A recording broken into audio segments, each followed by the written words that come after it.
ni you can break. Can you imagine dulu ChatGPT awal, right?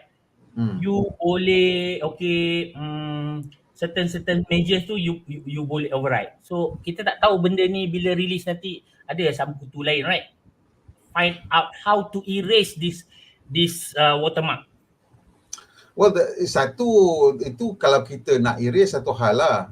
What is stopping, let's say, a large corporation, let's say you are Sony Corporation, right?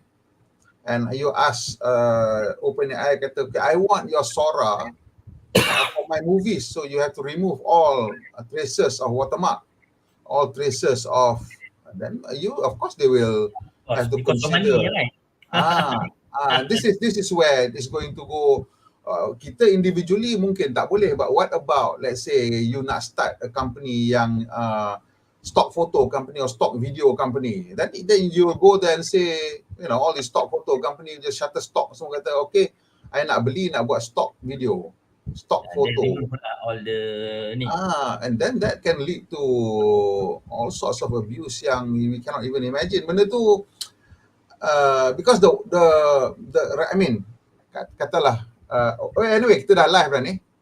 Ada few viewers dah masuk. Okay, Assalamualaikum. Dan selamat kembali ke Fast TV. Jadi hari ni kita nak cerita topik yang agak berbeza sikit daripada sebelum ni.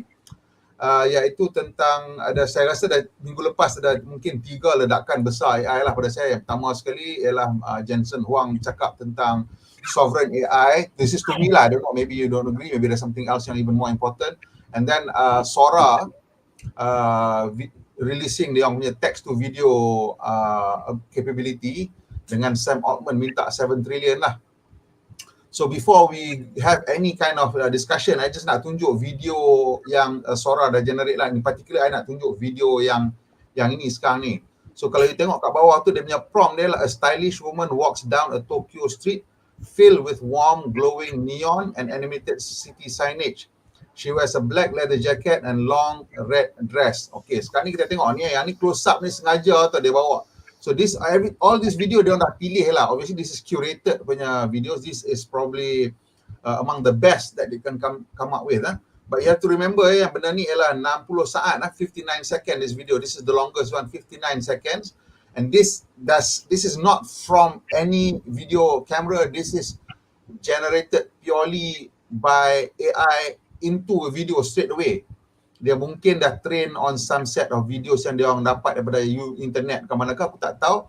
But basically this is it lah. And kalau kita tengok sekali imbas, mungkin tak perasan, tak nampak apa cacat celah lah. Kalau yang rajin perhati video AI ni, mungkin akan nampak cacat celah. But before we go on to the discussion, I nak introduce my panelist hari ni. Bukan panelist, this is my friend Dr. Yusri. Dr. Yusri ni is a medical doctor and he is also a tech enthusiast. Dan kalau you rajin tengok, kalau you nampak Facebook dia lah, tak tahu you kawan dengan dia tidak, tapi saya selalu tengok dia duk buat apa object recognition kan, using your home camera. And kalau tak silap saya, Dr. Yusri dah sampai tahap di mana dia punya home security system dia dah boleh recognize humans, boleh bagi estimation tinggi, boleh describe the scene, boleh bagi tahu dekat dia kalau itu delivery person ke tidak. So and this is something yang you achieve using purely mostly open source punya codes. Some open source, saya ada actually 2 lah. Yang currently running sebenarnya dia punya back end dia API, through access API through Gemini and GPT-4 Vision lah. So saya tengah measure lah which one is good. Ada option open source. But next lah sebab GPU tu mahal lah.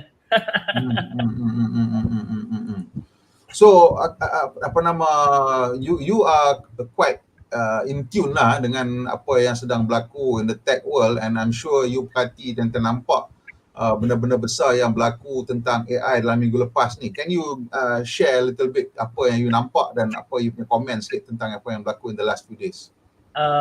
Few days ni ada kalau you pasal I buat post, it's a hat trick of AI. But mostly fokus dekat Sora lah kan, video. Kalau sebelum ni sebab dia jauh gila babi beza dengan runway. Runway ML. Dia ada satu sebenarnya startup untuk buat video ni, Runway ML. Few second je, 5 second. Tapi dia punya video fidelity ni macam langit dengan bumi lah. Maksudnya yang runway tu lagi bagus? Runway tu lagi inferior. Much inferior.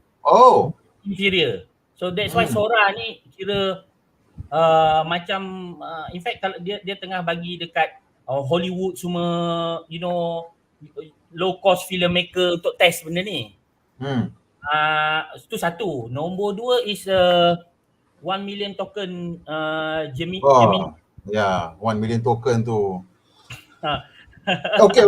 Cuba you terangkan sikit apa dia 1 million token tu, apa maksud dia sebenarnya? Okay, sebelum ni kalau kita masuk ChatGPT, right? Okay, basically saya guna ChatGPT untuk coding lah. Saya bukan programmer, saya tahu sikit-sikit. But usually contoh kalau kat rumah smart home ni saya nak code a sensor using MicroPython, usually saya pun masih tak banyak, maybe 2 minggu, 3 minggu, right? Nak debug ada error here and there ni. But pakai ChatGPT ni less than 1 minute saya boleh settle. One sensor. Okay. So dan anak saya pun belajar sains komputer, so saya ajarlah guna nak bagi cepat dia punya pembelajaran lah, lagi senang faham. Okay. Token ni, so selalunya let's say I paste my code 100 line to 100 line kan. So saya nak modify certain function kat dalam code tu. Right. Sampai kalau you bagi sampai banyak early ChatGPT dulu, dia tak boleh terima token banyak dan dia produce token code tu apa first doctor? Token tu apa? Token ni okay, macam mana nak kata, okay kita kata words lah. Satu token satu perkataan ke apa? Dia sebenarnya tak sama, tapi dia satu perkataan tu ada few token lah. Dia tak match satu perkataan satu token. Tapi nak make it easy, kita cakap satu perkataan satu token lah. Senang kan? Okay. So sebelum ni ChatGPT dia boleh respon, dia akan kata 8K token gitu kan. Yang paling tinggi cloud tak silap saya 128K. But this Gemini 1 juta token. Jadi imagine you boleh, let's say I put entire perhaps source code untuk program yang bapak besar, beribu-ribu line, beratus ribu line masuk kat situ. It can it may understand the entire coding tu. Right. Okay, satu kalau buku, you boleh masuk entire books ni semua, multiple books kat dalam tu. And then you boleh search. Dulu kalau problem dengan token banyak, wording banyak, sometimes you nak search pun sometimes dia akan miss tau. Yang sebelum di model sebelum ni. You akan search tak jumpa. Padahal benda tu ada dalam benda tu, tapi dia sebab terlampau panjang, weaknesses sebelum model yang sebelum ni. But Google punya being 1 million ni, dia boleh tu, dan dia boleh understand video. Can you imagine kalau untuk saya, let's say untuk kat depan ni sekarang saya video tu saya slice untuk multiple frame. Saya tak hantar video pun untuk detection orang yang you tengok tu kan. Ambil 10 second, saya slice, saya hantar 3 frame je dekat ChatGPT. So because of sequential frame ni, dia seems to understand video. I see. That's why dia boleh describe lah. But dengan Gemini tu, because dia boleh understand 1 hour of video. You boleh down 1 hour of video? 1 hour. Imagine kalau you pergi cover kereta, you tak faham anything about, let's say, car journalist, right? You stream that video, you make a program untuk feed to Gemini, they can describe whatever event kat situ semua, and then do writing and then maybe post Facebook for you. Or text to voice terus kan, and then it'll just come out text to voice direct pun boleh kan. Automated. That's why Sam Altman kata within 1 year there will be 1 person 1 billion company. What does that mean? Okay, dia kalau you tengok dia, I think 1 person can run a 1 billion company. Yes. Yang first kali dia kata 10% 1 billion company. Lepas tu Sam Altman mention kat situ dalam dia punya WhatsApp group ni, ni all tech CEO dekat Silicon Valley. Dia orang buat betting within this 24 months ke dalam 12 months ke akan ada 1 person 1 billion company. Holy crap. Okay, I've tried the small version of it. Kalau you you perasan all diorang ni yang dekat OpenAI, dekat Google, banyak yang quit and form a company. A company ni is based on agents. Agents ni basically let's say you ada ChatGPT. Kita cakap dengan ChatGPT, right? It's a single, right? Tetapi what is ChatGPT and talk with ChatGPT, and each ChatGPT tu, one contoh dia ada skill untuk post Facebook, one ada skill untuk analyze the text, one ada skill untuk coding. Can you form a company? Boleh dah. Can. That's why dia kata maybe you akan ada satu company, 100 agents. Right. Just like the Matrix. You know, I sekarang pakai the free version of ChatGPT lah. Yeah. And our relationship asyik tu, you know, has come to a point where I no longer have to instruct dia untuk buat apa. I can ambil a bunch of text dan tampal, dia dah tahu apa nak buat. There's a standard understanding yang dia tahu yang akan minta. I don't even have to ask it anymore. I letak and then I can cakap ke dia, okay, adjust sikit macam ni, and dia dah start boleh. And that's the free version. I've been using the paid version. And you have access this what we call code interpreter. Can you imagine? I bought the Tesla. I bought, you know, right? I bought the Tesla. Yeah. I asked the model to calculate everything, the cost of energy for 10 years. So using this what we call chain of thought so that the model can, you know, dia akan jawab step by step. Rather than single shot, you tanya standard, right? You lead the model via prompting so that they can understand it and answer step by step. So that they akan calculate power efficiency, battery efficiency. I compare dengan Mazda CX-8, you know, engine ICE efficiency. So compare for 10 years. So I get the figures. What data do you need to input kat situ untuk dapatkan maklumat tu? Either data tu, contoh, data tu you boleh ask dia sebab dia boleh browse, right?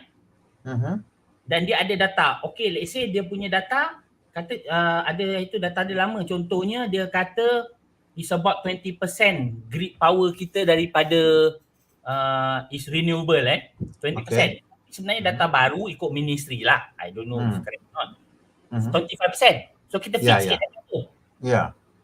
Kita feed data tu. So setiap data kita tambah, nanti dia akan project lah. Dia akan calculate semua sekali, efisiensi apa semua, berapa I travel. I beritahu kan, I pergi kerja 20 km. So dia faham lah pergi balik 40 km. Charging kat rumah berapa kilowatt, bil elektrik I berapa, solar I pasang 10 kilowatt hour. So saving is around 100,000 over 10 years. That's the figures yang all calculation. You boleh export terus ke Excel terus. Wow. Itu no, sebab my friend bagi data satu, dia tolonglah, dia satu data is ni lah untuk prediction certain, dia ada 3 years punya data. Saya tak boleh because this one is confused sikit kan. But it's basically data yang huge, 3 years. So dia nak predict berapa, you know, minimal stock or certain supply kat sini kan, because of event hospital sekian-sekian. Dia boleh call certain model, mathematical model and calculate for you. When usually benda tu sometimes satu PhD kot you buat benda ni. Right. When you call within 10 minutes settle. Right. Itu yang paid version. And then you can use tools, browse ke apa semua yang what we call GPTs kan, GPT, custom GPT. You boleh you boleh tambah skill kat dia, browse ke, you nak dia access, let's say saya untuk access smart home saya, boleh? But you have to know some technical, tapi technical tu pun you tanya dia juga. Yeah. You ada multiple teachers depan you. Yeah. This is, I mean, okay, so that's the basic. Yang 1 million tu dah memang macam pecah kepala lah. To me, that one is crazy. Now you can dump 1 million. I don't know berapa banyak besar dia punya server dia or whatever dia nak bagi kita dump 1 million kan. So that also goes dah macam dah beyond our comprehension. what kind of compute dia ada dekat belakang dia to be able to process 1 million token. I give you comparison let's say I nak run ChatGPT yang GPT-4 Vision nak recognize yang apa JNT punya lorry, right? Let's say I guna open source, you know how much compute I kena ada? How much? I perlu 4 biji RTX 4090 nak run open source version 34 billion. 4 biji. Biji just to do what you put on Facebook tu. Yes. That's open source punya. I boleh pakai yang cheap punya, yang what we call the trim down lah, is a quantized version. Quantized 4 bit. 4 bit macam you know right, 32 bit, 4 bit. Yeah. Lagi precision numbers lah dalam computing kan. Right. So less accurate. 7B I boleh run dekat Mac M1 ni, my Mac M1. Tetapi dia tak boleh baca plate number. Right. Besar 4 bit kan, nampak aku 8 bit pun tak boleh baca lagi kan. Tak boleh. Kena run 34 bit. Itu 4 biji, Right. 40,000. Itu single user and very slow. Right. Imagine apa Sam Altman ada kat belakang. Yeah. So okay, I nak discuss sikit video yang kita dah tengok ni. Ni especially now you tengok sekarang ni this point right now, like I said, this video is memang dia orang dah pilih lah, dari curated dah lah.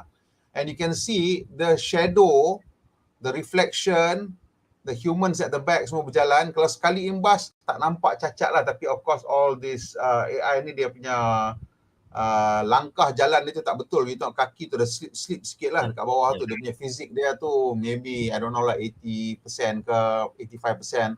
So tak accurate lah. Tapi in the detail, in the fizik tu ada sikit lagi lah. I think they will quickly solve that lah.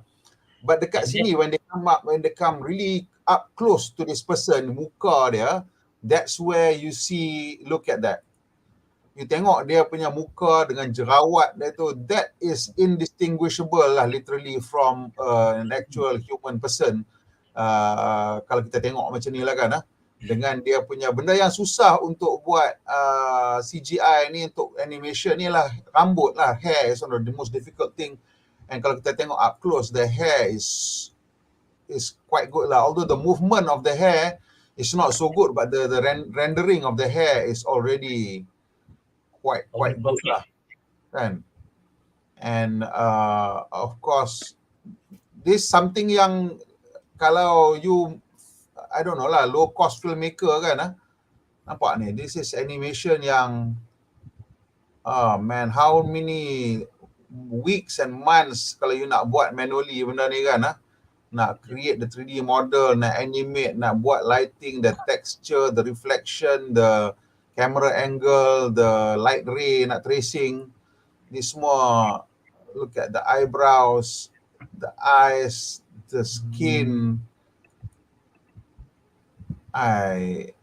This of course brings up a lot of issues when it comes to yang paling banyak komplain pasal benda ni buat masa sekarang ialah creative people lah, because dia orang punya bread and butter. Tapi to me the implication yang lebih besar ialah dalam sistem perundangan kita lah sekarang ni, any kind of video and photographic evidence dah become less valuable. And this is a problem, huge problem, because whether we accept it or don't accept it, visual evidence ranks the highest untuk kita. Gambar is the highest lah, pasal audio secondary lah kan. Kalau you dengar recording ke tu, dia macam tak apa nak, the visual is pasal kita we are primarily visual creatures lah. Obviously in court scientific evidence nombor satu, then there's everything else lah. But still this one brings into question every single piece of photographic evidence, every single piece of, I don't know, any kind of document pun semua macam susah kita nak boleh terima, sebab it can just be duplicated or generated by AI to make it look real. And the implication on the job market is I don't know mana dia nak pergi benda ni, sebab if I'm not mistaken, I saw somewhere yang dia orang punya physics engine tu pakai Unreal. Yes, dia use the source of data tu. Just like kalau you tengok is Tesla punya AI days, right? Dia pun buat background macam ni, you know, dia letak satu monyet ke apa, rabbit jalan tengah jalan, right? Dalam dia punya training dataset so that the car can avoid. Ni version 12 punya kot rasa. Version 12, okay. Ya. So dia kata you tengok yang macam apa ni? This ada yang area view yang jeep tu. Dia tengok dia punya rendering tu like Unreal 5 punya lah. Right? Yeah. I think maybe dulu kan ada problem, right, bila dia train dataset ni daripada ambil orang punya, you still remember, right? Yeah. Stable Diffusion ada isu kat sini, even Yes. OpenAI. So if you video can ni kan? Yes.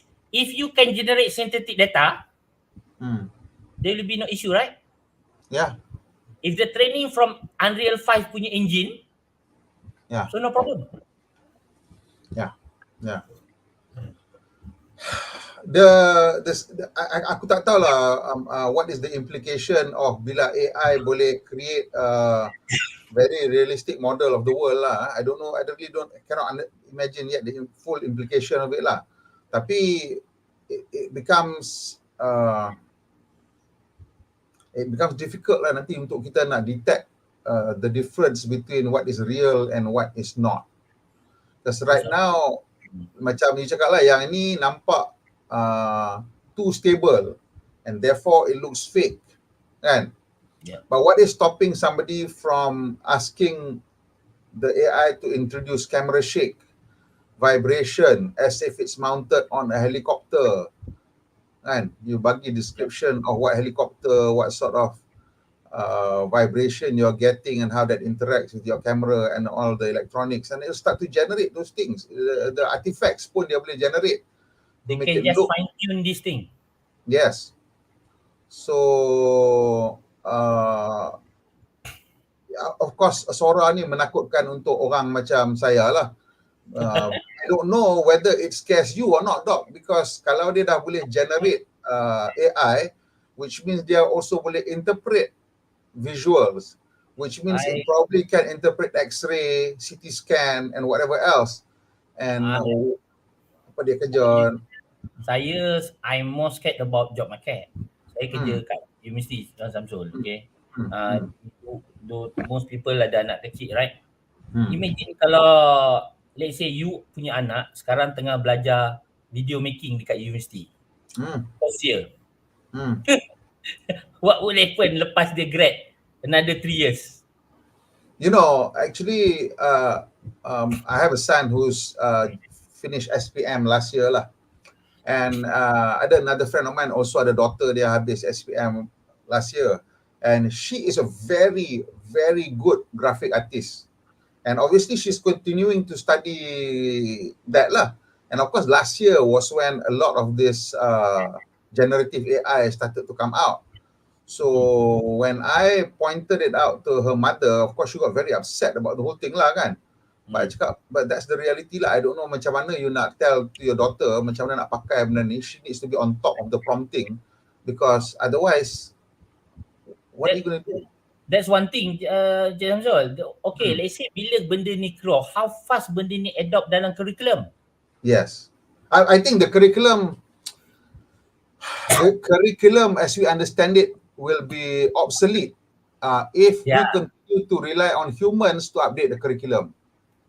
Yeah, so, tapi let's say those yang teach tahu, you know, it has some macam, you know, semangat nak belajar like you, like me, let's say some other people yang tengok benda ni and willing to, maybe syllabus tak tukar tapi you can, you know, integrate benda ni dalam teaching dia. Okay. But is this happening? I don't think this is happening. Well, itulah cerita dia sekarang ni, because satu, they have a syllabus to stick to which may affect their KPI. They have to teach these things, and if you have new things, macam mana you nak squeeze it in satu kan? Because maybe you as a teacher you boleh give pointers and you can point your students in the direction, tapi clearly you, in order for you to change your what teach the students, you need to at least also convince the department and tell your department this needs to change. I don't know how that's going to happen. Basically, you need policy change, right? Education must change. you definitely need policy change. And if you remember last week, I hantar kat you Joe Justice punya video kan. Did you watch that video? Joe Justice punya video tu on flexible manufacturing tu. So on that video, basically dia bercerita tentang dia punya pengalaman dekat Tesla lah. And he quoted one line where Mark Zuckerberg kata that Tesla and SpaceX or Elon Musk has made it less embarrassing for us to fire middle managers. And dia kata that's not true. Dia kata kenapa it's not true? It's not because Tesla ada banyak middle managers. Tak, they never had any middle managers. And the way that it works at Tesla is that all the middle management work from day one has always been done by AI. And their pace of dia orang punya KPI setting tu is on a daily basis. There's 12-hour shift, you are the KPI you can achieve, and that's how detailed they go down to. And I think that's how it has to be. Yep. That is how it has to be, and this is why I feel that what Jensen Huang cakap ni is something yang I don't even know how to. Very important actually. Yes. But okay, here's the thing. Usually benda-benda ni, all the answers are on the tin, as in the title, in the name itself. So dia kata every country needs sovereign AI. So perkataan dia mudah lah, dua perkataan dia, sovereign AI. Tapi apa maksud dia sovereign AI tu? Of course dia punya description dia mungkin dia kata data protection, an AI that has been designed to better fit the culture and the priorities of the community. But what does that mean? Because the word sovereign to requires that you hand over power to it. Yeah. Right?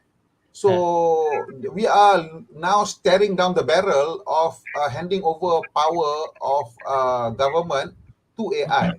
Which is essentially what Tesla has done. Dia bagi middle manager punya power to AI. Dia tak ada orang middle manager dah. Dia ada top management dengan the worker bees saja. And that seems to work very well for them. Right? So for government pun sebenarnya, I see that a lot of this, maybe you lebih faham benda ni lah. A lot of the work that's going to go away are desk jobs. And desk jobs, admin jobs. That's the first thing that's going to go away. And kalau kita tengok, a lot of the problems with society today that involves corruption, involves administration lah. It involves the process of administration yang generate the most amount of corruption. Imagine if you hand over administration, general administration to AI, you can immediately cut away all the corruption. But macam mana, how do you do it in a way yang you can feel safe? Do you have any idea on this? Okay, you can take it banyak cara lah yang apa Jensen Huang cakap Satu, saya lebih prefer dia nak jual GPU lah, basically. Okay. Itu dia. I don't think at this point in time dia ada demand problem lah kan, dia GPU.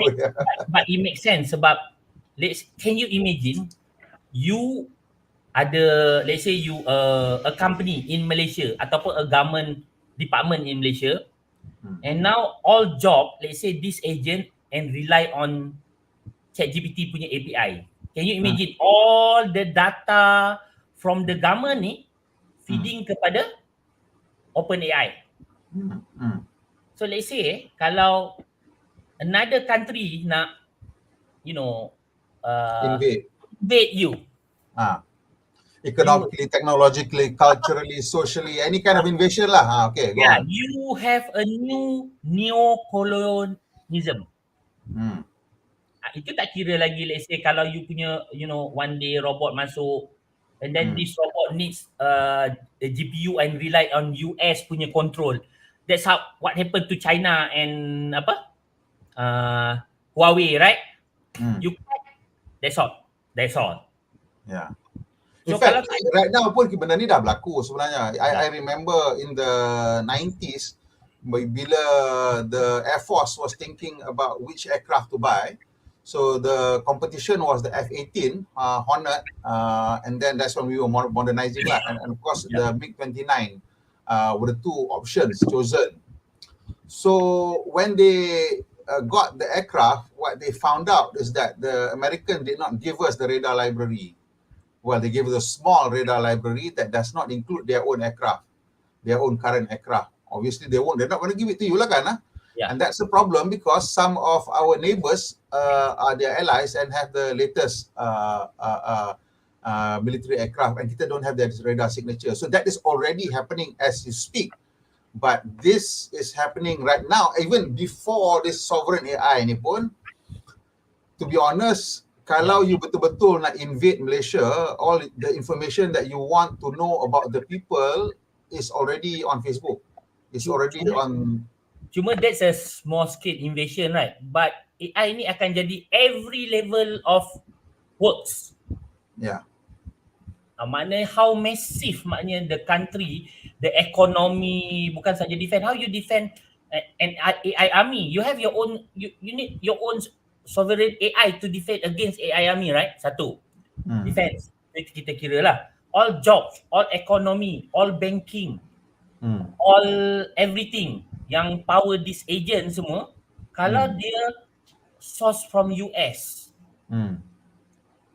matilah kita. So they can dictate. One of the things that people do not realize is that when you generate an algorithm, you need to register it with the US State Department. That's what a lot of people don't realize. Any company that generates any sort of algorithm within the US, if it's a US company, they have to register the algorithm with the State Department. Law. Right. So they already have every single backdoor key. As long as it's generated by a US or their only ally company, they already have the backdoor key.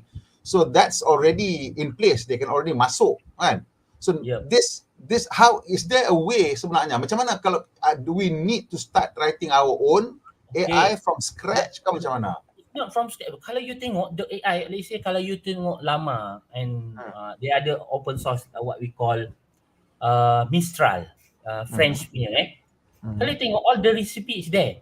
Do you know that first open source yang glamour is lama by Facebook, right? Tapi dia tak ada commercial license. You know first siapa yang bagi fine tuning? Which institution dekat US bagi training ni? It's the university. It's Stanford. Okay. That's keluar Alpaca. Okay. Alpaca all the recipe how to train dataset to train 52K tu Stanford bagi free. Dan kalau you tengok UAE, okay, kita compare Muslim country like Western country tak payah kita lah, memang ada orang banyak lah kan. French semua ada sendiri. Kalau you tengok Muslim country, UAE je yang ada Falcon, TII. Okay. Yang buat dia sendiri from scratch. And pernah jadi top untuk open source. So, every country ni satu dia punya model lah, dia punya weight ni dia punya model lah untuk you nak inference kan.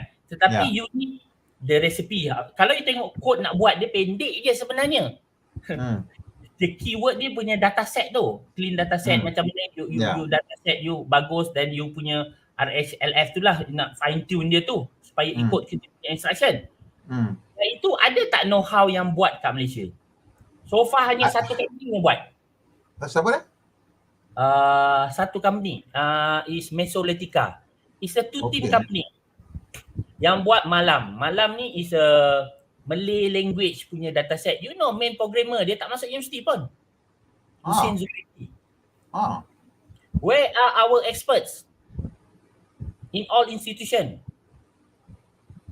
Tak ada. So itu yang risk lah. Mungkin cost nak GPU ni kan, nak train tu mahal, right? You nak bayar contoh cloud dekat certain GPU kelas H100, H200 ni semua mahal kan? Tapi kita kalau ada duit buat lain, kalau benda ni penting, kalau kita rasa penting, kita akan buat, right? I mean, this is national, definitely it's a national security, national defense and national interest macam itulah. But I don't know, the pace of discussion is moving so quickly that bila kita sembang kawan-kawan yang mungkin inside the government pun, dia orang pun macam they are so worried about basic stuff like beras tak cukup, rather than worrying about these fundamental issues. Yes. Which for me, beras tu fundamental, but this is also fundamental. I don't know which one is more fundamental. Future you memang boleh gone lah, Kan? basically. So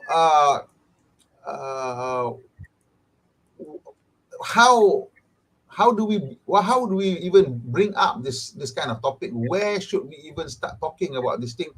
Because I just feel that there's no conversation about AI ni. That's why I agree nak join you punya YouTube today.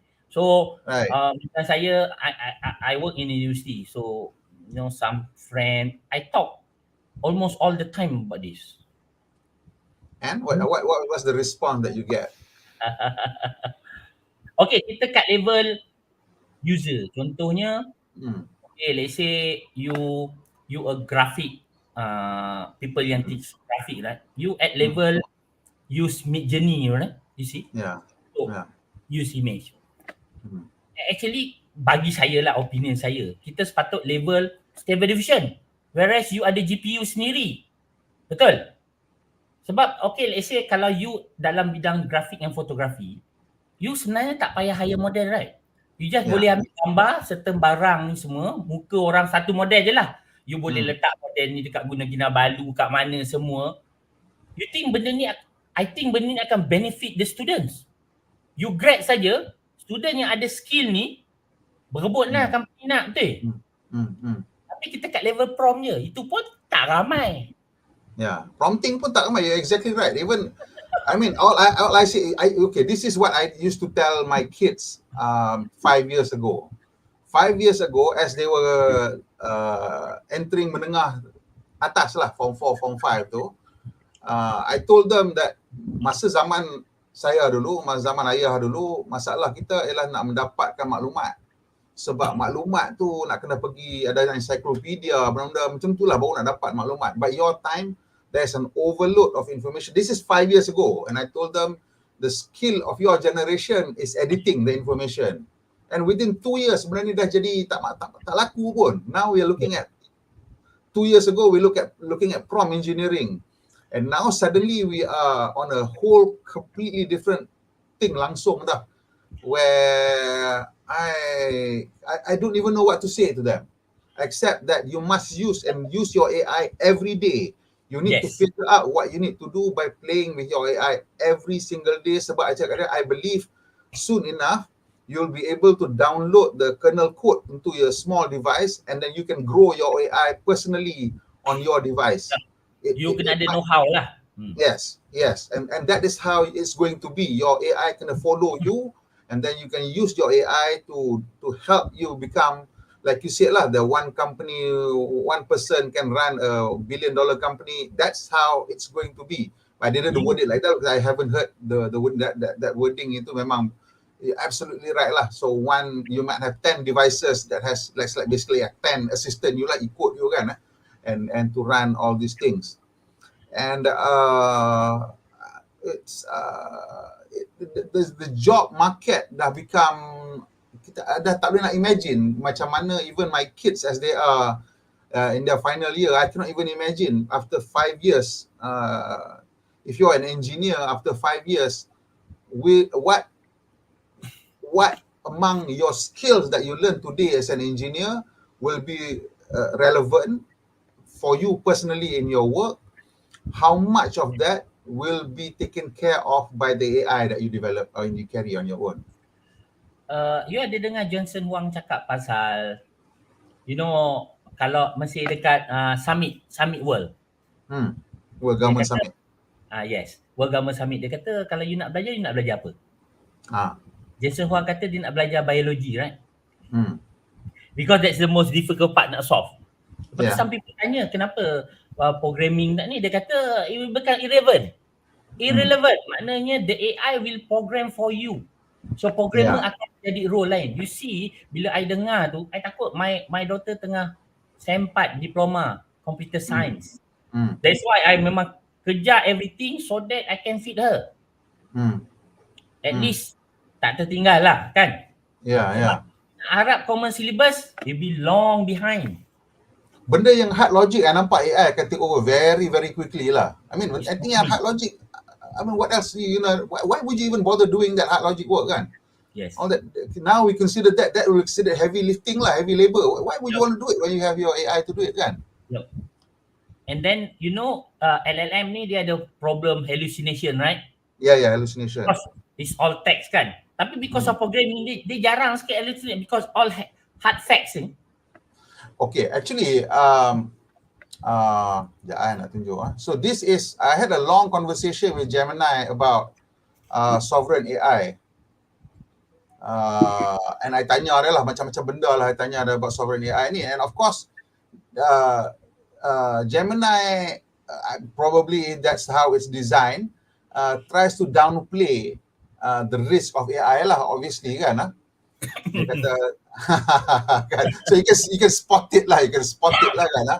And then dia kata it's still far away and this and that, you know, and I start asking it about this is my first question I tanya, kata, because you're talking about an AI that reflects the unique culture, does that mean the AI would have some agency, limited or otherwise, over what happens in the nation? Start dia kata nak pivot lah kan, nak kata tak lah, ni lah, itulah key takeaway. Culturally liberated, important given AI still under development, scalability and limited are constantly evolving. However, the new AI having significant because it's more speculative than reality. Dan bila kita push lagi, dia duk cerita tentang the agency. I mean, for me now the issue is agency lah. The moment they start to develop agency, then you could be screwed really badly lah kan. And then of course dia duk cakap the whole gamut of human experience, including emotion, this, that and the other. So I start to push it on that direction lah kan. Dia kata, isn't emotion just like something that is very strongly believed or held on, and isn't emotion like just a gatekeeper for certain things that, you know, you just use it as a way to react very quickly to situations you don't have time to react to, kan? Dan dia kata, yeah, that could be something, don't you have that as well? And dia start kata, oh, ada. But dia kata it's different, it's like valence. I say, valence bukan sama dengan weights ke? And then they start, and you know, this sounds to me like, I don't know, macam mana nak cakap. It's very terrifying. And the other thing yang I nampak, yang I susah hati, is because dia tak ada discussion about this thing. And you nampak, and you tahu, you takut anak-anak you nanti in the future mungkin nak dapat kerja pun susah. And in the West, they already start to see this and start to talk about idea of universal basic income. But kita dekat sini, never mind UBI tu, nak cerita faham yang AI dia nak ambil curi kerja anak-anak kita pun masih belum lagi. Kat Western country, sebab tu I think you pun understand lah. You memang nak dengar pasal benda ni, memang kena dengar Western. You know, memang tak ada. Tak ada, kat local tak ada. Kat berita pun kurang, surat khabar pun kurang. Betul. You know, okay, let's talk a little bit what I know lah, the car industry. Semua orang duk sibuk cerita pasal kereta elektrik, and I tell everybody, kita, kenapa yang kau susah sangat pasal kereta elektrik tu? Kereta elektrik tu kau dah tak boleh halang dah. You can forget about your ice car lah, yang tahan macam mana pun dah tak boleh tahan dah. Yang hang patut takut ni the driverless car tu, which is coming soon, and everybody cannot even imagine that could be real. And you know, you all macam Grab apa semua gone.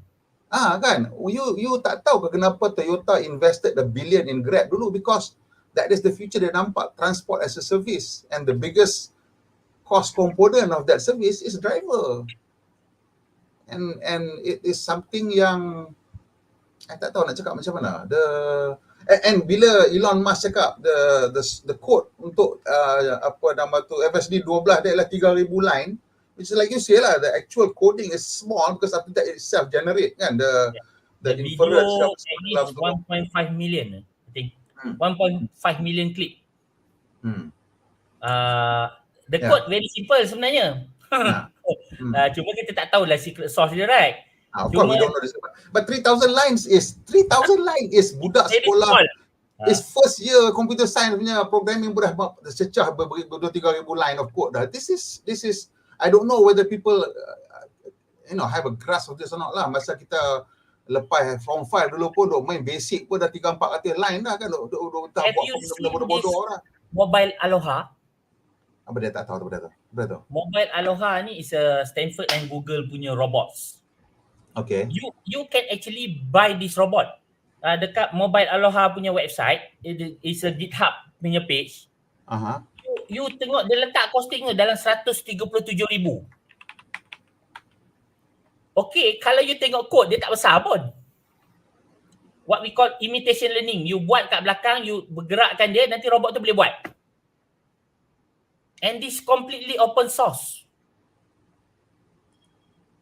Ni Mobile Aloha nak buat kerja.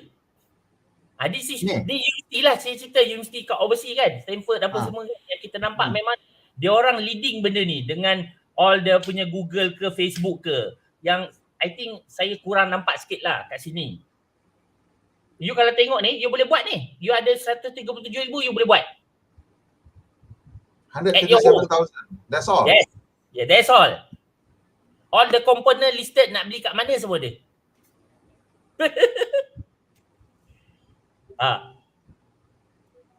Ini bukan Tesla bot punya level lagi, tetapi maknanya kalau level-level ni pun dah banyak boleh buat kan. Yeah. 3 years some simple repetitive gone lah. Yeah, definitely gone lah. This one yang this reflection ni I tengok ni memang, I mean this is a simple video but they knew why they chose this video lah kan. Sebab the reflection tu susah nak ni kan. Oh, dahsyat lah ni. And this, inilah saya cakap stock video ni, benda-benda macam ni kan. Right now yang nampak ada sedikit macam watermark kat sini, but if you are Sony or you are Shutterstock and you minta benda ni to run without any watermark or your own watermark, itu I tell you another implication Cik Samsul kan. Kalau kita nampak okay, you generate video right, that's not all. Bila dia release, dia akan release dengan API, Application Programming Interface. So that you can fine tune. Let's say I ambil gambar you, which is not dalam dia punya dataset right. Ambil gambar you and fine tune dia, then dia boleh ada video you dalam tu. Ataupun you ambil video rumah you atau video tempat kat mana you fine tune dengan multiple video lain so that you can get what you want. Just like Stable Diffusion. Definitely after this, if you nak do game design, you just input 3D models of whatever you want in that thing, and then that thing will just. In fact, they're talking about unlimited. Selalu gameplay you kena ada limited world kan? And then talk pun limited kan? Yes or no, right? So now you can have agents yang that gameplay tak sama. You main lain, another main lain, conversation lain, and then that game can create another world. Kalau you tengok they test on Minecraft. Itu Minecraft tak cantik right, but eventually macam ni lah. And then can you imagine you combine dengan Google punya Apple punya ni Vision Pro. you dalam what we call simulation world. I was having that discussion with my kids, they are form 5 this year, they are excited about that. Dia tanya, kata, would you get the Vision Pro? I said I'm an older person and I'm not interested in having something attached to my face every day. But I cakap benda ni menakutkan. I kata kenapa takutkan you? I cakap it's scary because this is the sort of thing that will lead to maybe degradation of human civilization because you tak payah ada kawan dah. You duduk, you tak perlu nak interaksi dengan siapa-siapa, and then that could just cause the collapse of human civilization lah kan. Collapse, maybe you don't use your brain, right? Satu lagi. Yeah, definitely that's the thing lah. You just duduk situ and you just ask for, because you're a doctor, you know that kita ni sebenarnya our orang panggil bukan survival punya model, our evolution punya coding dalam kita ni is very much based on chasing stimulant and avoiding pain, right? That's how we evolve. If you nak tengok lah kan, anyway to just simply code for evolution or survival, you just say run away from pain, chase pleasure, and that's what most people, that's our code lah. Basically our coding is that lah. And when you get apa benda, this free stimulation like this, by the way Mr. Hamba Allah, this is from Sora. You pergi website ni Sora, OpenAI punya, ini semua AI generated videos. So you boleh tengok ni semua ni, and ni tengok ni, yang ni is, look at that. Tu yang dekat Sarawak tu gila. Kan ni enggang ni kan, Kina batangan. Tak. Ada monkey kat belakang ni, apa benda ni kan? Nampak belakang ni. Hidung panjang tu kan? Proboscis monkey situ kat belakang tu dia letak kan. So this I mean AI dia, nama dia ialah Sora. Mr. Hamba Allah, nama dia Sora. So ceritalah sikit, aku pun dah tak tahu apa nak cakap dah. There's just too much. There's just too much coming out within 1 week that aku jam dah sebenarnya. Cuba Doc cerita sikit, sembang sikit. How should we look at this? First, kalau kita tengok dekat any western country, right? Why kalau you tengok Silicon Valley, right? Dia start dengan, you know, US ni tak akan maju if there is no Silicon Valley, right? Yeah. And Silicon Valley started by who? Intel. Prof. Thurman. Okay. There are two fathers of Silicon Valley. Satu Prof. Thurman, satu Intel punya godfather tu lah. But basically it started with Thurman. Everything start with Thurman because anak murid dia tak ada kerja. And then dia suruh anak murid dia, which is what we call Hewlett and Packard, buat company. That's the history of Silicon Valley, dan banyak startup dekat university. And it change start dengan university. All the knowledge culture. And it must start with university. With education basically. So maknanya kalau kita nak cerita advanced AI ni, bagi saya lah, if higher education tak produce this thing, tak change untuk whatever anak kita ni, we will fail. Kalau orang tak tahu, dia tak akan buat. Dia tak akan takut, right? This intellectual talk, everything, saya rasa tak cukup lah. Kalau takkan kita nak harap orang di kampung cerita benda ni, betul? Betul tak boleh. It must be from where is the knowledge culture basically. Takkan dekat contoh sekolah rendah, right? It must be from the university so that the young people knows. Sebab dia bukan benda kita perlu takut, right? So kalau budak muda tahu you can use agent untuk buat benda ni, they akan take it as advantage, right? Betul. But do they know sekarang? They don't. Tahu, inilah cerita masalah dia ni kan. Masalah dia, I think the US start with education. The higher education basically. You know, you start the company. Because kita sekarang konsep kita even 1980s everything, right? You masuk university, you keluar, you kerja, right? Makan gaji, betul? Now we have problem. We cannot cope, betul? So the amount of FDI or whatever, mana pekerjaan tu tidak boleh kita cukup dengan pelajar orang yang output dikeluarkan dengan gaji cukup dengan inflation, betul? Betul. Is it really macam the start of Silicon Valley? Lebih kurang, right? Yeah. When Prof. Thurman kata anak murid dia tak ada kerja. So apa yang dia buat ialah anak murid dia kena use whatever knowledge yang dia to form a company, which is tak ada kat sini. Kita tak ada, right? Kita ada satu je kan. Itu pun custom, right? This unicorn. Kalau you go to NUS, they have 3 unicorns from students, undergrad. Yang ini tak ada. Can you list one unicorn daripada higher education?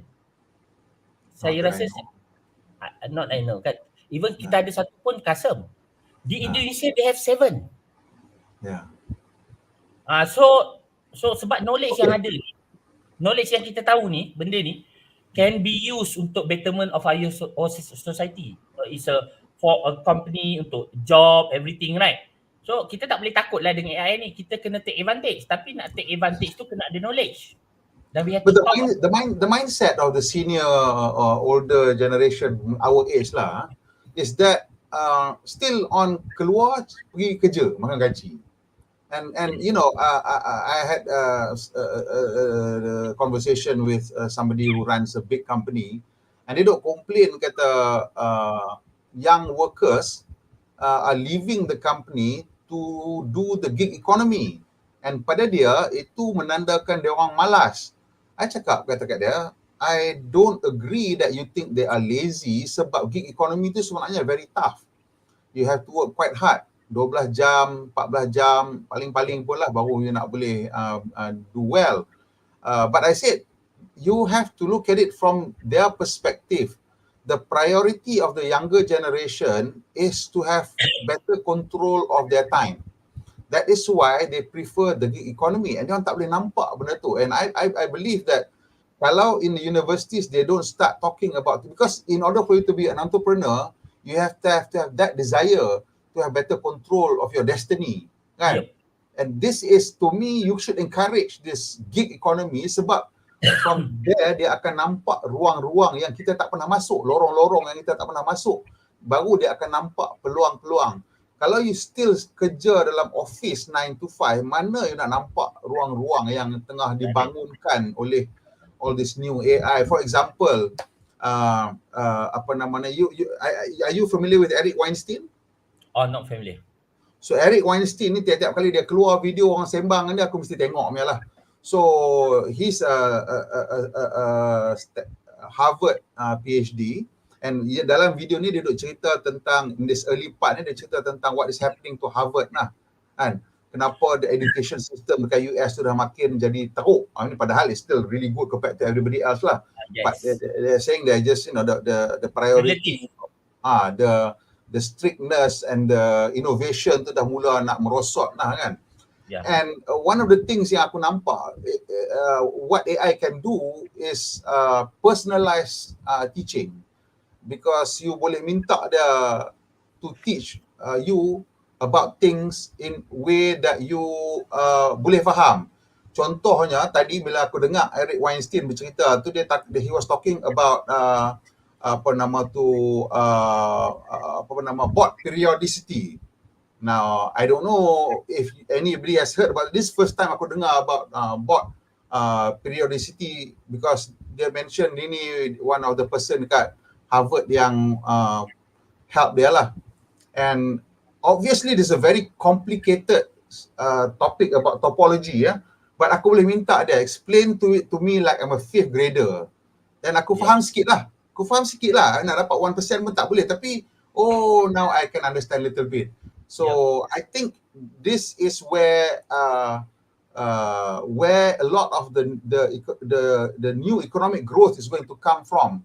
Because if we look at in the past, in history, all these people yang well known lah, contohnya macam Newton ke, macam all these big scientific names, they all had one thing in common, iaitu they had very rich parents who could afford to give them tutors, bring the best teachers to come and teach them.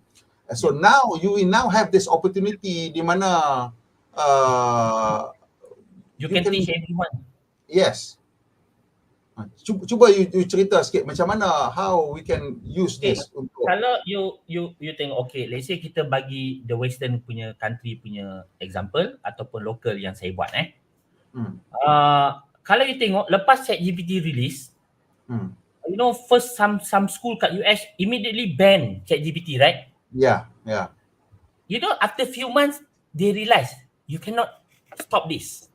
Yes, they were the first to unban. Yes, they were first to unban. And then kalau you tengok dekat Stanford, siapa dia yang first, mana universiti yang first introduce bot untuk computer science? Stanford. Tak lama tu, I think 3 ke 6 bulan lepas ChatGPT release, dia keluarkan bot untuk ajar sains komputer untuk budak. So kita ada tak kat sini? Tak ada, right? I mean, what does it even mean? What is this bot thing that you're talking about? What is it even? I don't even. Okay, untuk learning lagi. Okay, medical doctor, bila masa you nak belajar programming, right? Yeah. You balik petang, you dah pening kepala, tengok 100 patient contoh kan. You penat dah, you nak fikir even coding pun. But because of ChatGPT ni, you can do many stuff. You imagine anak saya, I give you an example lah. Anak saya sebelum saya mula pakai free ChatGPT. So about few months lah saya dah pakai. Lepas tu anak saya punya computer science sebelum tu CGPA dalam 3.2.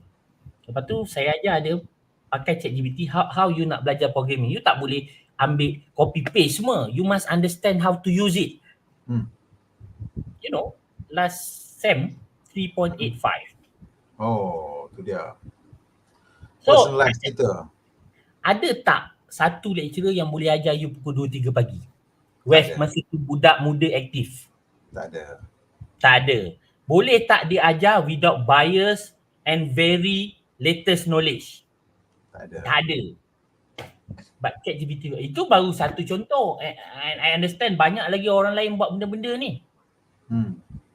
Even in smart home banyak certain saya guna open source home assistant ni.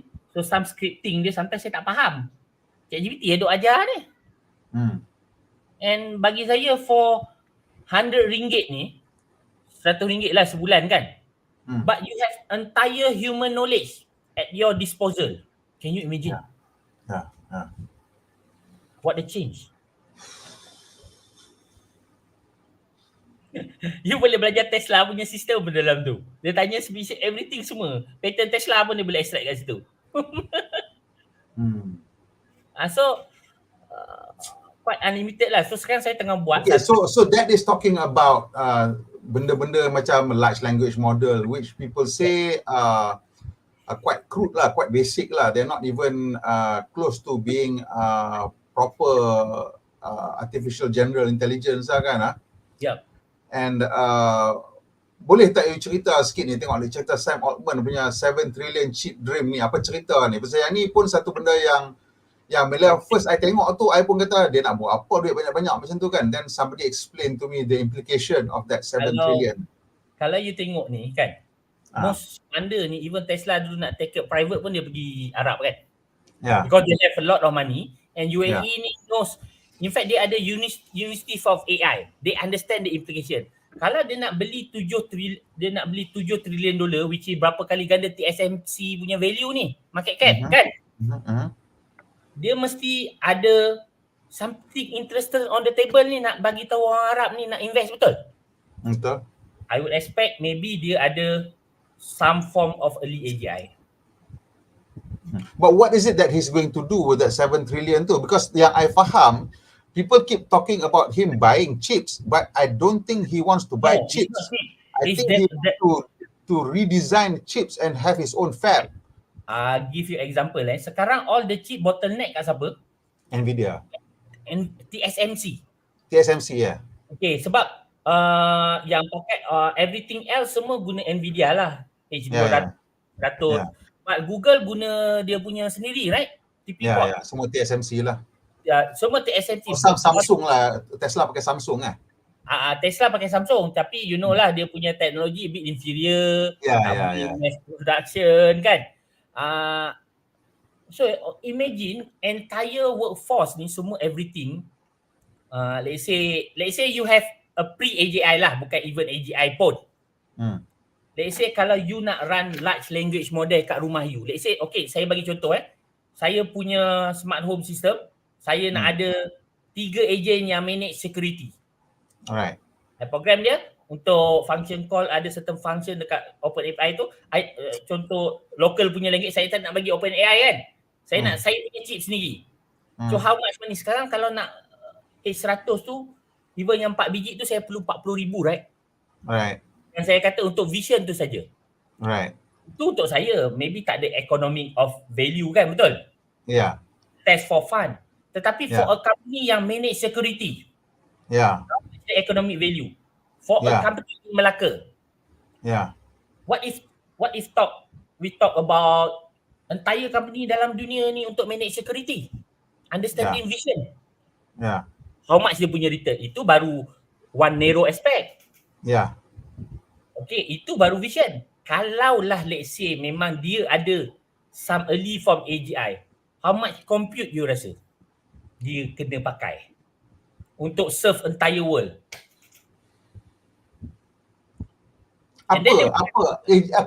First before, cuba you cerita sikit AGI ni apa sebenarnya? What is it? How is it going to be different from what we have now?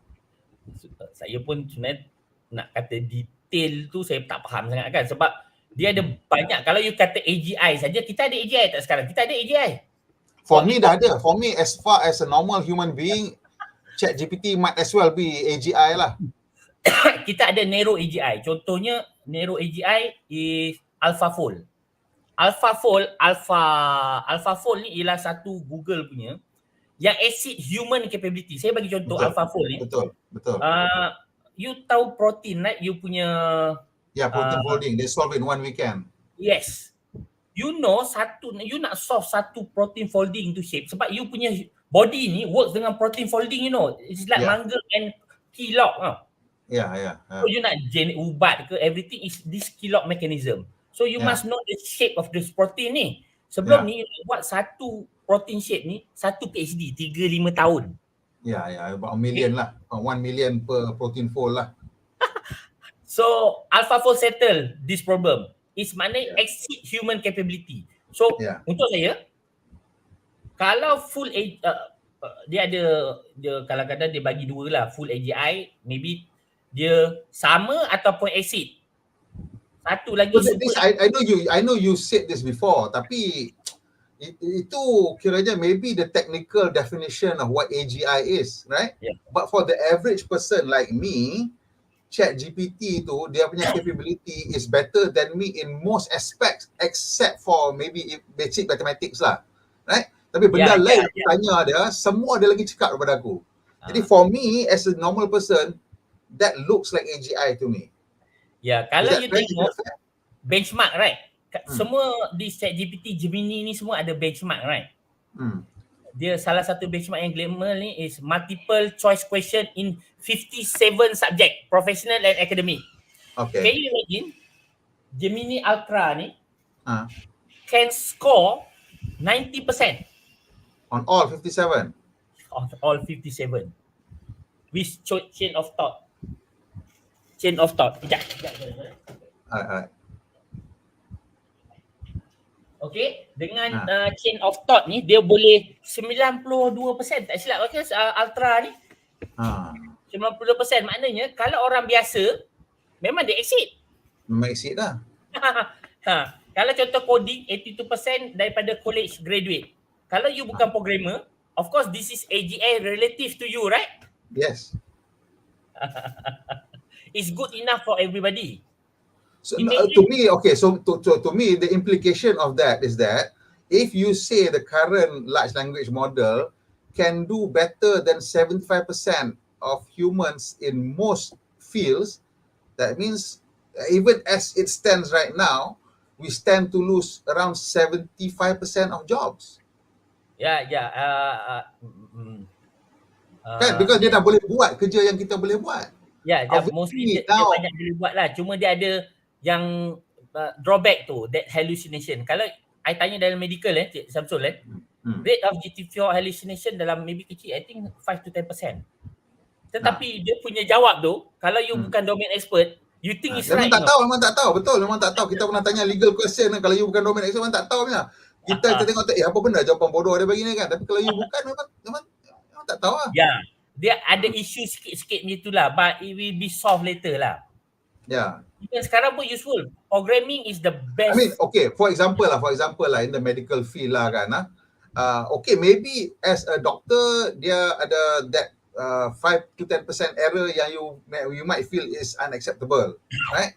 But if the job is as a radiologist nak interpret X-ray data or nak interpret CT scan punya data, that could be good enough already because there's a doctor to filter. Yang MMMLU tu dia bukan X-ray lagi, Cik Samsul. Ni kita tengah tunggu Google ada release version 2. Dia panggil apa yang spesifik untuk medical. Dia medical ni susah sikit sebab dia kena specialist yang verify data tu. Yalah. Dia very expensive lah. Tu company macam Google je boleh buat. Cuma that might come later. Tapi radiologist and I think yang baca apa ni pathologist ni semua, microbiology is the first lah yang akan affected. Exactly. Vision is the first affected. Yes. But we don't know how long. Tak tengok tahun depan kot ataupun end of this year Google akan keluar MedPalm 2. Tak sabar nak try lah.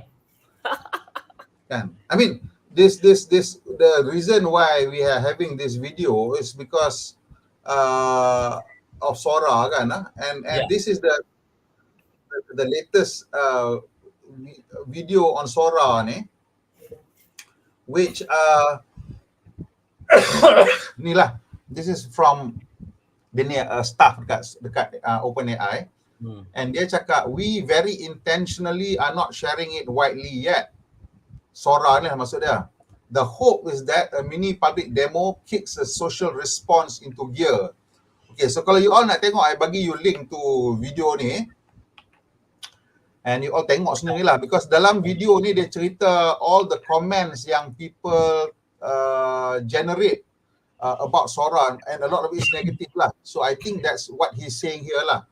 So he is also, by implication, when he says they're intentionally not sharing it widely, kita start to question what they actually have yang dia tak share. Dia share sikit je dia tunjuk ni dah buat orang marah dah. So kita tak tahu apa yang dia dah ada. Dan obviously macam you cakap lah, Sam Altman takkan saja nak sebut 7 trillion unless dia memang dah ada AGI, very nascent version ke, very basic version, tapi dia dah ada tahulah macam nak sampai kat situ, and they just compute constraint right now. I don't know, this is what I'm thinking. You ingat tak masa dia kena set kejap? Masa Q-Star. Yes, Q-Star tu. And then Q-Star the Q-Star they can understand maths. Yes. Maths is the building block of knowledge lah. Yes. So, lepas tu tak ada orang cerita kan? Senyap dia.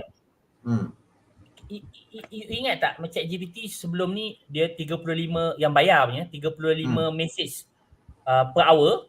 Lepas tu dia naik tau 100 sebelum tu. Lepas tu dia drop. Yes. So you know dia guna dia punya GPU ni untuk train something else. In the background, yes. In the background. Maybe that Q-Star, everything, early form AGI yang we don't know. Yang kalau you tengok pun dia duk sibuk pasal regulation, cerita dekat Arab, kat semua kan. Looks like he's scared of something yang perhaps dangerous ke, we don't know. So of course regulation though, this is the question about regulation ni kan. You probably remember the firestorm that was created bila Elon Musk kata kena ada regulation kan. And ramai lah yang lekun semua keluar kata alah jauh lagi lah, tak payahlah kan. And of course who's the father of AI? What's the name of that person? George alah, baru kita cerita tadi, lupa tak? Apa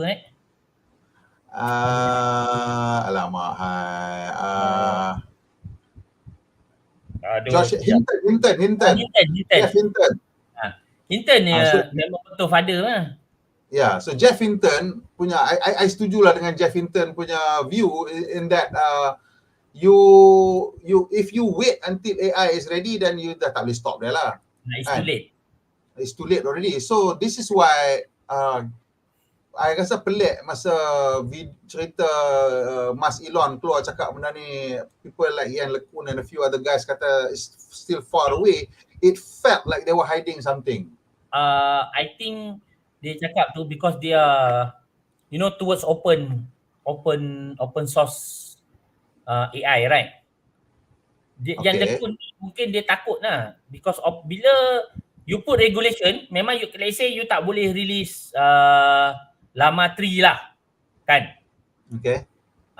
Maknanya dia punya, sebab dia punya target macam dia nak jadi so called macam open source of AI, just like Linux. Open AI wants to be lah dulu. Facebook. Facebook. Yalah, I mean open AI pun was supposed to be open source kan. Open source dah jadi close source lah. Yang Mama Elon marah gila babi sebab dia keluar duit berapa juta tu. Ya. And then dia kena tendang daripada bot kan. Ya. Because tu. And then yang lekun tu mungkin sebab tu lah. Sebab kalau strict regulation, dia tak boleh keluar. Let's say lah, kata EU. Kalau you tengok EU draft itu, memang very restrictive. Cuma nasib baik, dekat France ada this Mistral. And yang lekun pun daripada France. Yeah, it's French, yeah. And then because of that, the president dia dia jadi okay boleh lah release, mana tak adalah restrictive, so every model kena macam ni, kena tak boleh release, tak boleh open source, something like that lah. Maybe lah. So okay, so if that is the case, then how do you regulate something that you say is more dangerous if it is regulated? Kalau you tanya, kalau George Hinton tahu, orang tanya dia kan, dia akan cakap apa itu? We don't know. I know, that's why it's so scary bila people like him tengok pun macam kata I don't know how to do this, you know. Cuma let's say untuk konteks negara kita lah, the AGI is AGI. Let's say lah dia keluar 2 tahun, right? Before AGI tu yang akan destroy our economy dulu. Yalah. In fact kita maybe tak sempat merasa tu sebab kita perhaps boleh ada problem kita sendiri. Yang itu yang saya lagi scared, the immediate effect. What do you mean? The job market, the economy. Let's say lah kata Tesla bot sampai, let's say lah Tesla bot, okay, workers boleh jalan. You think Intel nak buat factory kat Penang ke? Okay, so that is another thing where nothing seems to make sense.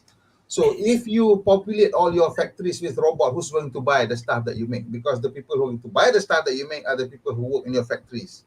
So that's again another thing yang the current knowledge about the current none of the current economic theory can process this, because it's all based on scarcity, and now with robots running everything, there is no more scarcity, and therefore that's why dia kata UBI makes sense, because you just tax huge company, contoh Microsoft, OpenAI, you tax them because all the business owner akan bayar dia orang untuk, let's say, restaurant worker, right? So dia akan bayar Tesla or OpenAI untuk run dia punya robot. You just tax this company. The problem, Malaysia nak tax apa?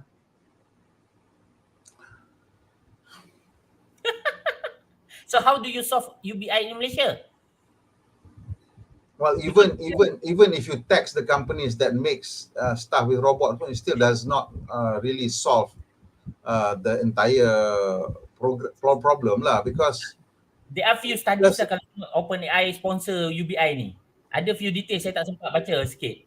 Tetapi because let's say makan, let's say because of you produce 24 jam, mungkin your contohnya let's say makan ni set mungkin RM10 sebelum ni, because of dah tak ada scarcity ni, betul? There is no limit in production, dia maybe jadi RM2. Okay. So UBI can cover that. Then you can tax this company basically. But that's the thing, you see. That being the case, why bother with any kind of taxation at all? Just give it for free, because now it doesn't make sense, because there's no scarcity. You giving us money pun, nothing makes sense anymore. You know, this is just some basic economic fundamentals yang kita tak boleh nak brain lagi at this point in time, because how do you manage anything at that point in time? Ya, tu tak tahu. Tu tak kira lagi human purpose, you tak ada kerja apa semua, emotional you apa semua. Well, there is an interesting study in 2 small towns in Canada which they tried UBI in the, I think, late 1990s lah. Two very kayaknya macam depressed ni economy lah. Situ banyak unemployment and all that lah, so they tried dekat situ. And what they found is, firstly, the high school graduation rate doubled, crime dropped, and generally the community becomes better lah. So, Cuma masa tu tak ada AI. huh? You still use your brain, right?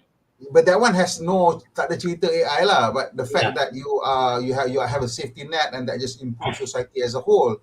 But then the problem is what I'm saying. Why I say this is the problem is because our whole life we are educated about scarcity, and that's why we hoard things. We hoard money, we hoard berai, we hoard all sorts of things.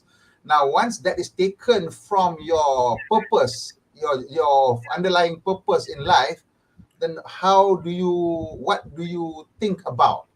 Of course, kita maybe as a Muslim, we might have some fallback lah position. Right? Which is like when bila kita pencen, kita tahu lah tu fallback position kita, most people go to masjid and start looking for God, baca kitab lebih sikit ke apa ke. But you know, as a whole, this now becomes a major issue whether we will have chaos while we're going through the transition, kan? Future ni very vague, sampai bila dekat je baru kita nampak. Cuma the immediate effect to our country itulah saya rasa, because we don't produce the technology, the maximum impact will be us.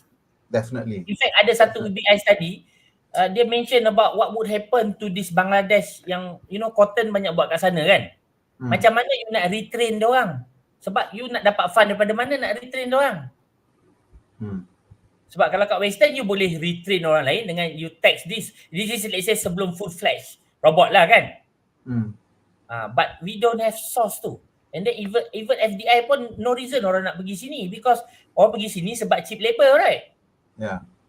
And there is no... Well, the option out that I see is using free AI lah, like ChatGPT tu, walaupun basic, untuk retrain ourselves lah. That's the message that needs to go out now, that you need to start retraining yourself, doing whatever you want to do on your own, because you cannot help for the government. They're too slow to decide what needs to be done pun. And then knowing our culture, you ni berapa orang kita baca buku setahun? Let's say kalau you even dekat highest culture lah, let's say kat university, you ni berapa orang budak ataupun those yang senior bawa buku and reading a lot? You think that's tak banyak lah. The reading culture is dying lah, you know. So those explorative culture lah, basically you baca buku because you nak explore, right? Okay, so if we replace the reading culture with viewing culture, I'm still okay. Because I'm okay with that, because before there were books, we transmit knowledge via oral tradition, which is the same that you're going to get if you watch good videos, good YouTube videos. Cuma sekarang ni kita nak kena somehow get it into the national conversation that is what needs to be done. That's what kids needs to do. Kalau you search dekat YouTube ni pasal AI, berapa banyak local punya selain daripada pendawah teknologi lah yang cerita benda ni? Very few lah. Because they doing because of money, everything, right? Dia bukan macam Sam Mat Saleh, they doing because of passion. Yeah. Yang itu yang something wrong, yang I think have to fix in education punya level. Kalau I don't know what your favorite knowledge channel is, but this is my favorite knowledge channel lah. You already follow that tak ni? Ini tak follow. Tapi maknanya ini, this is all heavy stuff, right?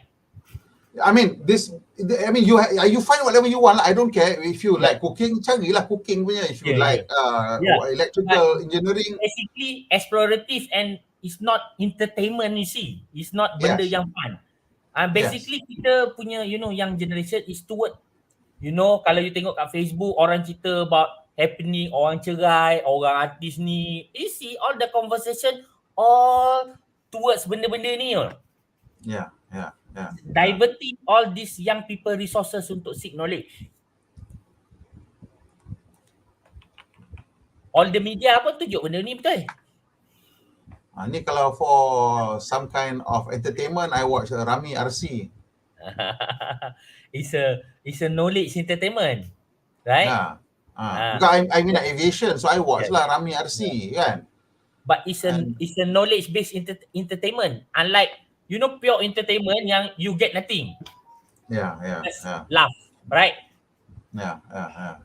It's not in the core of our society lah. Ini saya rasa lah.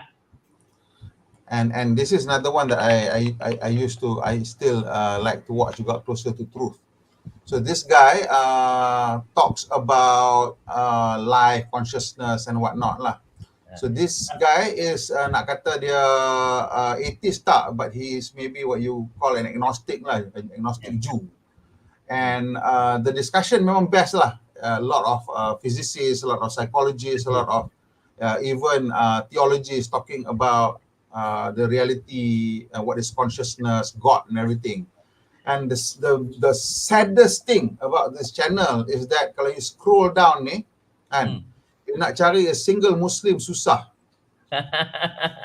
There is, I think, one Hamzah Yusuf came in once, and then there is one guy from Egypt who's a physicist who talks about it. But there are a lot of people from the West lah, whether they are whatever their belief system is, there are banyak. AI ni ada banyak agak Muslim. Stability AI punya boss Muslim. Cloud yang co-founder DeepMind Muslim. Yeah. Not in our di Southeast Asia lah. Arab apa semua banyak. Tetapi I prefer fokus kat sini sebab kita yang nak survive, right? Yang I rasa a bit dangerous tak ada. The reason why I bring up this channel yang macam-macam Kek Jaimunggul ni semua ni is because these are the sort of conversation that we need to have when we want to think about our purpose. Right? So with the coming of AI and all this, so now we need to really think about fundamental purpose kita dekat on this earth, apa dia. And these are the sort of discussions yang you need to go towards lah, barulah you nanti ada a sort of maybe tangible goal yang you boleh kejar. I don't know lah. I mean, this conversation kita ni dah merapu everywhere because for me personally, I dah tak, bila last week benda tu keluar, dah tak boleh nak fikir. Because the combination of things lah, especially yang Sora ni, bila you boleh buat digital video, AI video together dengan apa dia panggil tu, Unreal Engine punya physics, then it looks like it's very nearly game over untuk people in the entertainment industry, people in the movie making industry, and people like me who are doing videos. Because for example, let's say lah kita nak buat video tentang AI pun, right? The best way for me to do this once I have this is to go into the AI and have a discussion with the AI about AI, and then from that get the AI to generate the script and then dump it into this to get the video out. And then what are we doing here now? Dah jadi macam we're going into a hamster wheel and then the things will stop. Have you tried AutoGen? AutoGen apa tu? Okay, dia ada few agent creating things lah. Okay. AutoGen, Crew AI. AutoGen ni by Microsoft. Okay. I think you kalau try ni memang you shock ah. Okay. Ada Mak Saleh sekarang ni dia buat, okay, dia run agencies, news agencies. Okay. News agency. So dia just ini AutoGen Studio ni is a click, click for creating agents. So dia buat satu agent, kerja dia browse saja. Contoh satu news pasal AI, dia just Google news tu top 5, baca tu, buat summary, and then dia pass to another agent yang akan ambil tu and do another search, kembangkan dia and summarize. And then another agent is an editor, buat editing, and then dia akan dah settle, dia akan pass satu what we call, you boleh set kat dalam tu, dia panggil human proxy agent, whether you nak interfere ataupun tak. Itu you punya agent yang interacting with all these agent ni, what we call proxy agent. So kalau you set auto, pukul 8 pagi dia publish kat Facebook, publish semua news ni semua. Right. So maknanya Memang you run auto news agency lah. One day nanti you punya kereta punya ni auto kot. Right now, what I'm doing right now is I'm bouncing things between chat dengan Gemini. You try I just AutoGen bounce, ni. Nanti I you lagi bounce each other so that I get some kind of, you know, it's, yeah. all the step yang you I tanya will definitely try AutoGen. I'll definitely try AutoGen. all the step yang you tanya panjang tadi boleh Ah. simplify dengan multiple agent tanyakan you dan you dapat summary je kat bawah. Yeah. Yeah. I can see now that what you're saying. Kalau Sebenarnya I tengok cari benda tu sekali dah tunjuk ni, I kena try. Kalau skill video, imagine kalau you bagi skill video, skill foto, skill marketing, skill access Google Ads, everything will be automatic. Yeah. Ini salah satu skill yang scary lah kan? Yeah. Definitely. But combine with agent, dia lagi scary. Yeah. Oh. Basically apa yang kita tengok dalam The Matrix, you see tengok cerita The Matrix lah. Satu agent handle ni, satu agent it's happening. Yes, it is happening. That's right. It is happening. And I can see, I mean, it's so clear now, the progression to the Matrix situation tu dah boleh jadi. Even dengan Vision Pro tu pada nampak dah. When I told my kids, cakap kata, dia tak nampak the threat tu. So I cakap dia, okay, so you tengok, pasal dia orang baru discover the movie Matrix. So dia tengah excited now. Cakap dia, in fact, orang start cakap, is the simulation theory right? Dia dah start dah, dia tengok benda tu lah kan. I cakap, so then, bila you just boleh minta everything, then why would you go out in the real world, right? Yeah. And of course, I've already had this conversation with her about the simulation theory lah. Because dia orang pun suka main game kan. So I cakap, okay, macam ni lah I tanya you. When you play game, you nak lebih banyak challenge or reward? Of course, nak lebih banyak challenge. You see? You tengok cerita Matrix tu, the architect cakap exactly the same thing, right? Bila dia buat the first few model to perfect, orang tak nak, people reject. Because it is wired in us that we want more challenges than reward. And it says so in the Quran, 7 days of challenge and 1 day of reward. So dia dah bagi, nisbah dah bagi dah. So all these things are already hardwired into our brain. And I mean, God has told us lah. So that's why dia bagi nisbah. In fact, how dia train pun macam tu. You see, AI training dia pun macam tu. Reward. Yeah. So these are the things yang kadang-kadang they raise the question about, why God makes it difficult. So now I bring back this game theory. Let's say you main game, what does it mean? You nak banyak reward ke banyak challenge? Banyak challenge. This is what your life is. It's like that, So then you go into the simulation theory semua and all that, and they start jam kepala dia orang kan. So but I feel like it's a necessary thing because you need to start thinking like that lah, because this is what's coming up. And if we're not careful, then Tapi we are in the transition period. Cuma transition period ni I think is shorter than industrial revolution dulu. Definitely shorter. Then any revolution mesti ada collateral damage. Definitely. So how do we solve this? Stop being collateral damage lah. How do we stop being collateral damage? The best kita punya orang dekat lah kan, anak, saudara kan. Tapi kita tak suka. Kalau kita dapat benda yang baik, we share, right? Want other people so that it's not happening in our society. Cuma benda ni because I don't know how to explain it. It's too complicated. Therefore, when I talk to people, I know it goes over their head. And what I found is that if what I say goes over their head, actually it's also going over my head. I don't understand what I'm saying. And that's the truth. I don't understand what's going on. So when I tell people also, they cannot understand because they cannot understand what I don't understand. So we need people yang lebih cekap. So I hope that you are more plugged into that community.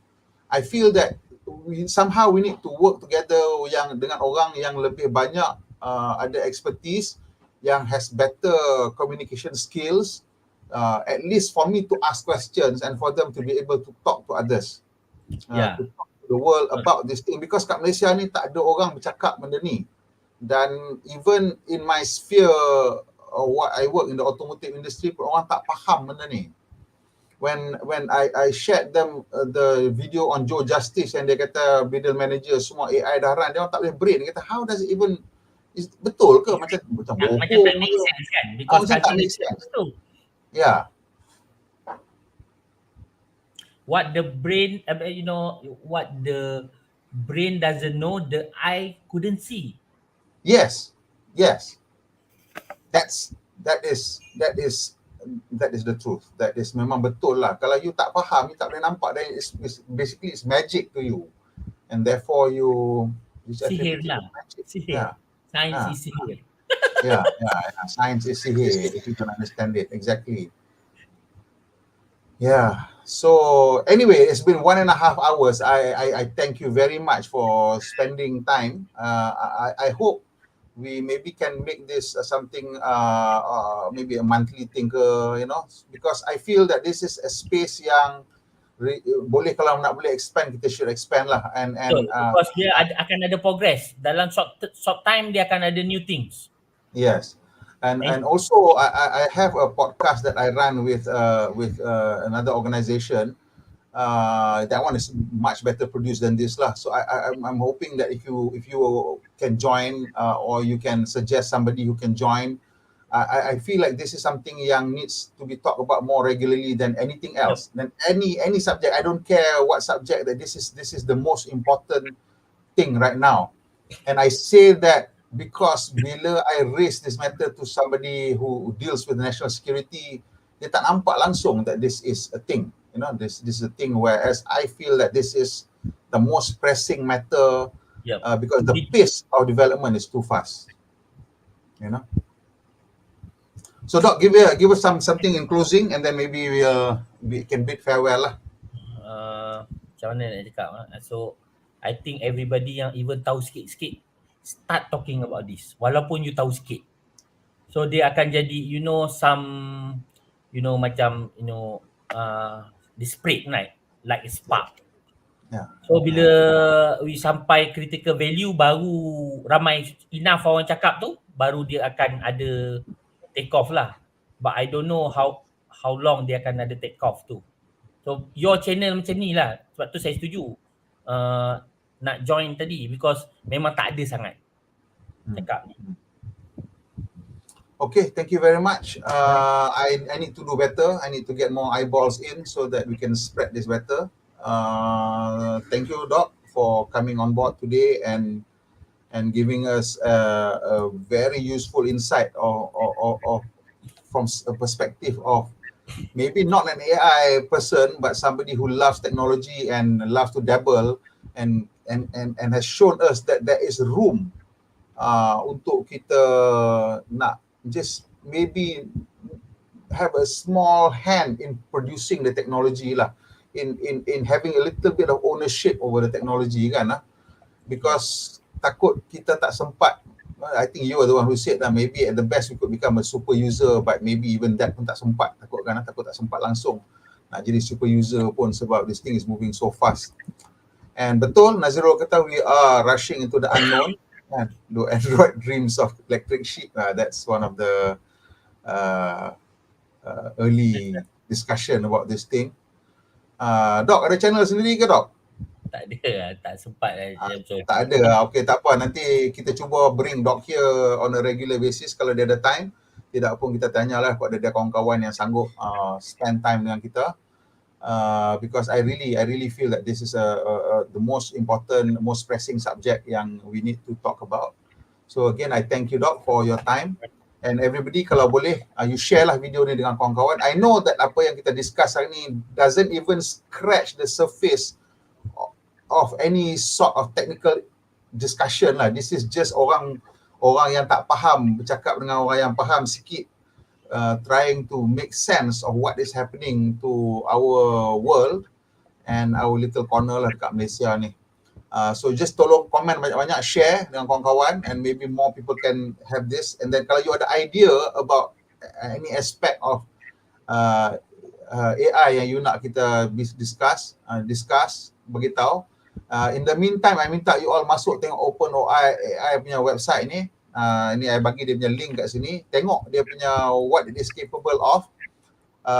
If only to just tengok and be impressed with the video pun tak apa. But if you rajin nak baca all the things that it says there, fahamkan apa teknologi that is involved here and why this is actual danger to humanity. Okay? Ini nak cakap pemandu Malaysia Pembangunan Berhemah pun kita tak cerita pasal kereta, tapi that's my closing. Pemandu Malaysia Pembangunan Berhemah, kita jumpa lagi insyaAllah. Thank you, Dok. Okay, bye.